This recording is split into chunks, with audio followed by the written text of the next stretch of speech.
প্রতিদিন একটি দোয়া শিখি। আজকের দোয়া, নামাজের শুরুতে আউযু বিল্লাহ পড়া। বিসমিল্লাহি আলহামদুলিল্লাহি আসসালামু আলাইকুম। আজকের দোয়া হলো সানার পর আউযু বিল্লাহ পড়া। রাসূলুল্লাহ সাল্লাল্লাহু আলাইহি ওয়াসাল্লাম নামাজে দাঁড়িয়ে বিতাড়িত শয়তান থেকে আশ্রয় প্রার্থনা করে এ দোয়া পড়তেন। আউযু বিল্লাহিস সামিয়িল আলিম মিনাশ শাইতানির রাজীম মিন হামজিহি ওয়া নাফখিহি ওয়া নাফসিহি।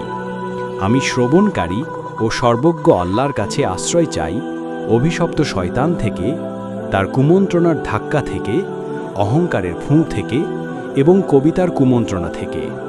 আবু দাউদ ৭৭৫, তিরমিজি ২৪২। প্রতিদিন একটি দোয়া শিখতে আমাদের চ্যানেলের সাথে থাকুন। লাইক করুন, শেয়ার করুন এবং সাবস্ক্রাইব করতে ভুলবেন না।